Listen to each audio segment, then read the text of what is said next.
ഇന്ന് എഴുന്നേൽക്കാൻ ഒരു ഇച്ചിരി ലേറ്റായിപ്പോയി. ഇന്നലെ കിടന്നപ്പോൾ തന്നെ ഞാൻ കടല വെള്ളത്തിലിട്ടിട്ടായിരുന്നു കിടന്നത്. രാവിലെ പുട്ടും കടലയും ഉണ്ടാക്കാൻ വേണ്ടി. അപ്പോൾ അതിന് വേണ്ടി 2, 3 കുഞ്ഞ് സവോളയും 2 പച്ചമുളകും ഒക്കെ എടുത്ത് കുഞ്ഞു കുഞ്ഞായിട്ട് അങ്ങ് അരിഞ്ഞെടുത്ത് കേട്ടോ.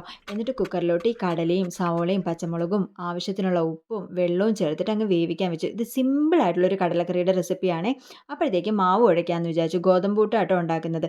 എനിക്കിങ്ങനെ പുട്ടുണ്ടാക്കാൻ ഏട്ടൻ്റെ ചേച്ചിയാട്ടോ പറഞ്ഞു തന്നത്. നല്ല പൊടി പൊടിയായിട്ട് പുട്ട് കിട്ടും. ആവശ്യത്തിനുള്ള വെള്ളം ഒരുമിച്ച് ഒഴിച്ചു കൊടുത്തിട്ട് നന്നായിട്ട് കുഴച്ചെടുത്താൽ മതി.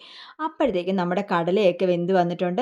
അങ്ങനെ ഞാൻ നേരെ ചട്ടി വെച്ച് കടുക് പൊട്ടിച്ച് വറ്റൽമുളക് ഇട്ട് കുറച്ച് വെളുത്തുള്ളി ഇട്ട് കറിവേപ്പില ഇട്ട് നമ്മുടെ പൊടികളെല്ലാം ഇട്ടൊന്ന് മൂപ്പിച്ചിട്ട് ഈ കടല എടുത്തങ്ങ് ഒഴിച്ചു. ആഹാ! എന്താ മണമെന്നറിയോ? അപ്പോൾ അടിപൊളി കടലക്കറി റെഡി ആയിട്ടുണ്ട്. നിങ്ങൾക്ക് ആവശ്യത്തിനുള്ള വെള്ളം ചേർത്ത് ഗ്രേവിയൊക്കെ വേണമെന്നുണ്ടെങ്കിൽ അതിനനുസരിച്ച് കൂട്ടിയെടുക്കാം കേട്ടോ. എനിക്ക് ഇച്ചിരി ഗ്രേവി ഇരിക്കുന്നതാണ് ഇഷ്ടം.